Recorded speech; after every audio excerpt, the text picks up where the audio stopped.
Hey y'all, welcome back to my channel. It's your girl Ayoj, and today we're going to be doing a soft faux lock tutorial. Before we get into this video, I just wanted to say that I hope you guys are staying blessed and safe during this time. And if you could please follow my hair page and subscribe to my channel for more tutorials like this. And we're just going to jump straight into it. My client already came to the appointment with pre-stretched hair and clean hair. I don't require my clients to come with pre-stretched hair as long as their scalp is clean and good to go. I always want the back of their kitchen and their edges to be neat. So I'm starting in the back with my comb and some Murray's beeswax edge control. Everything that I'm using will be in the description box. I use Murray's beeswax edge control and it's like $6.99. At the store, Target, CVS, wherever you can get it, the beauty supply. Today we're doing medium parts, so I started slicking everything down so it's good to go, and I'm doing 4 in the back. I clipped everything away so there's nothing in my way, and yeah.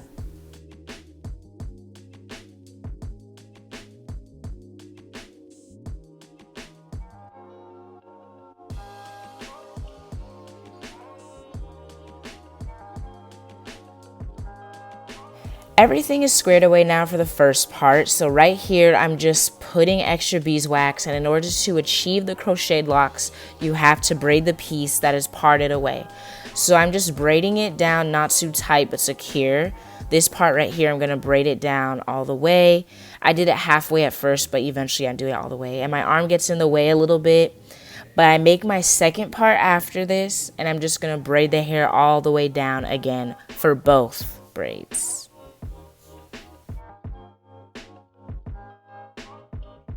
This is where it can get confusing for first timers, but get a crochet hook, and like I said, everything will be linked down below, but put the crochet hook through the braid that you have made and get your lock. There will be a hole in the lock on one end, and put your finger through it or spread it out, but not too big. Reason why is so that you don't lose track of where the hole is before you put it on the crochet hook. There's a clasp on the crochet hook, and make sure the clasp is opened up so that it's easier to put your lock through it, the hole in your lock through it. So you're gonna open it up, put it on the lock.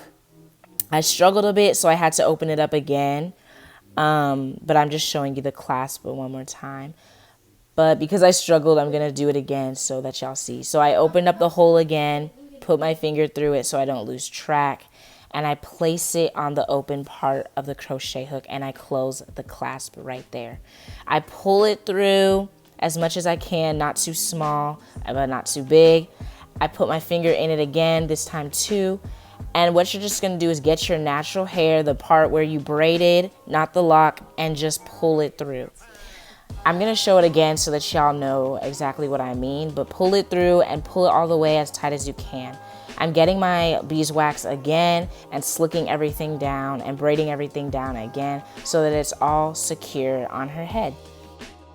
Now, this is where the passion twist hair comes in. You're gonna do the same thing with the lock, but always beforehand, I always spread it out. I don't comb it out, I just run my hands through it, my finger through it. And what you're gonna do is you're gonna get your crochet hook. Sometimes you can start from the very end of the passion twist hair, sorry. But I always start from the base, which is the middle. And it all just depends on how you want your look to be. But I put the passion twist hair in the crochet hook and I lock it again, and as I pull through, this time you're not going to put the braid in or the lock, you're just going to get the passion twist hair and lock it with the other end of the passion twist hair and just pull through. Now you have 2 strands of that passion twist hair in your hand.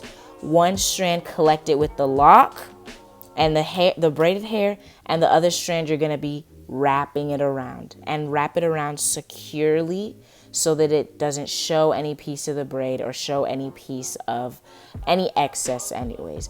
Wrap it around the base especially so that your braid and everything is tight and it doesn't fall through.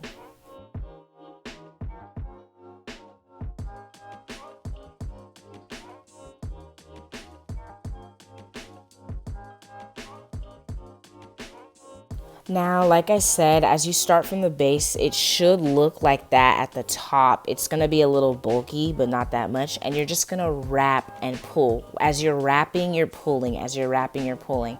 It's not like a passion twist where you're just twisting.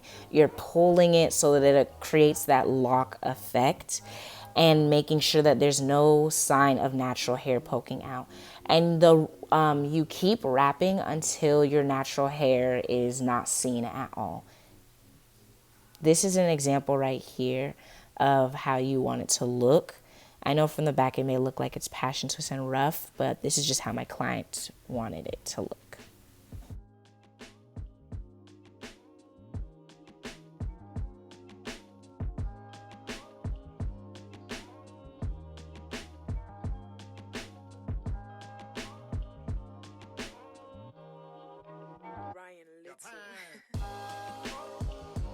Right here, now I'm at the end of the lock, so with both strands still hanging, if you have excess, just cut it off. I get my lighter and I light the part where I ended at. This is why you want to make sure you wrap around farther than where your hair stops so you can avoid burning your hair. I only light it for about 2 seconds and I get nail glue to help secure it in place. And if you did the wrapping right, your hair shouldn't unwind after that at all. To secure it even more, I rub it through my palms. I just use friction to make sure that it stays in place. And as you can see, it looks literally perfect. It looks great. It looks like a lock. And that's pretty much it. Cut any excess that you have, unless you want excess hanging like goddess locks, but my client didn't want that, so I cut any part that was hanging out. So just a PSA, I'm going to show you guys everything in this video twice, but now to extend the lock, you're going to start from the bottom of the lock and you're going to split it into 2. It's not hard to unwind and you can use a comb if you need to, but it'll have 2 parts looking just like this. After that, you're going to grab another lock and open the hole up of the lock, but not too big. That's why I insert my finger a lot, because it doesn't open it up too big, but not too small as well. And you're going to get one of the strands of the end of the lock and you're going to put the strand through the hole of the new lock. After that, you're going to tie it securely. Tie with the other strand securely. And if you can, tie it twice. Sorry. Doing this is going to make sure it doesn't fall off and it will add your desired length. You're going to keep tying it as much as you can, and there's going to be 2 ends looking like antlers sticking sideways like that. What you're going to do is rub it through your palms to add friction, and then you're going to put the lighter on there if you would like, just for 2 seconds to make sure it looks straight and fine.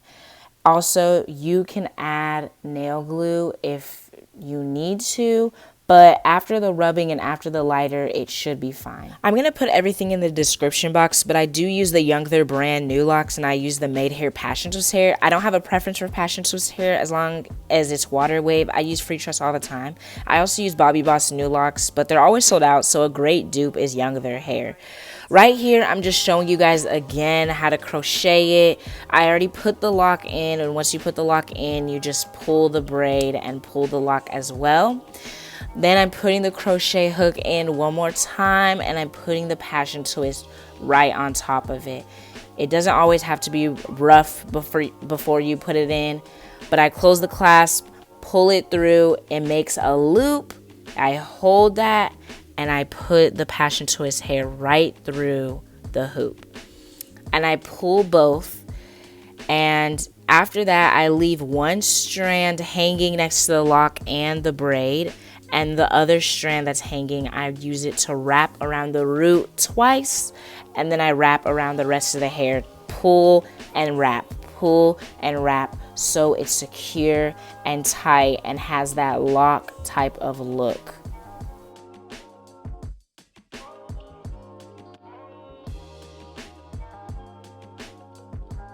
Like I said before, you just want to keep wrapping and wrapping and wrapping until you're past your natural hair, like where the braid is, so that when you do use a lighter or if you do use nail glue, it won't get your hair stuck or it won't damage your hair.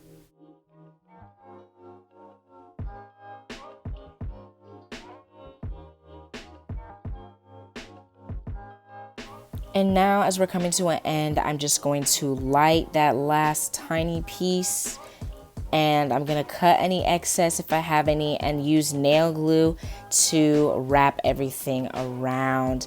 Especially if you have a long strand, so you wanna wrap everything around, make sure it's tight in that part, cut it off and light it up if you need to.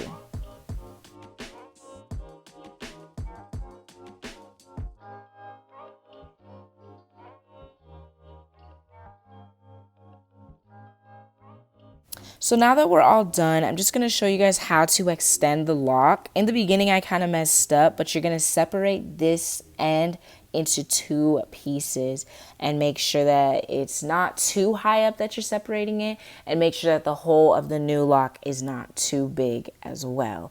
Just want to make sure everything's just a regular, normal size, just to your liking, of course.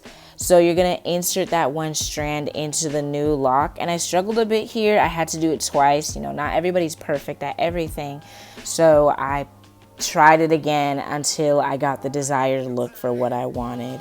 But like I said, going back to the locks, I do use Bobbi Boss Nu Locs, but sometimes I use Youngtger. Youngtger is a really good dupe. It's clean, it comes on time, and it doesn't stink like I know some people stinks. But going back to what I was saying, put that 1 strand through the new hole of the lock. You're going to tie it like it's a shoelace, and you're going to tie it again if you have any excess.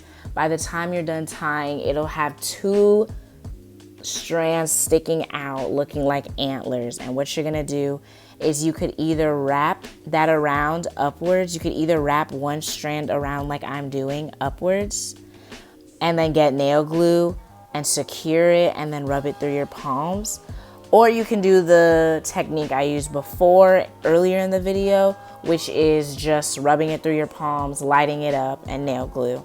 But either way, it'll still give you the desired look for the locks and the extension. But yeah, I just lighted it up for 2 seconds, never more than you can, and that was pretty much it. It looked pretty normal to me. We are finally finished. My sister helped me as well, but we are just going through the hair with scissors and cutting off any strands. My client did not want any strands sticking together, and she did not want any parts of the passion twist sticking out as well. So I'm just going through and cutting. But after that, I go in with some mousse. This is my favorite mousse that I've used so far. I use it for wigs, braids, faux locks, passion twist, everything. And I'm just putting that all up on her scalp to make sure everything's in place, no frizz. And I'm going from the top of the hair all the way to the bottom. Afterwards, just going through, it looks so nice, so fresh. And I just get some grapeseed oil or any oil of your choosing. And I'm just going through. Because of Corona, I wanted to avoid going directly on her scalp with the bottle, but I did go all over the place from the base of the hair, from the edges all the way to the back from where we started. This was the final look, and I'm so proud of it. It did not take too long, maybe just 6 to 8 hours. This is the 36-inch soft lock tutorial. So proud of it. And if you would like to see any more pictures or videos, just go on my hair page. Thank you for watching.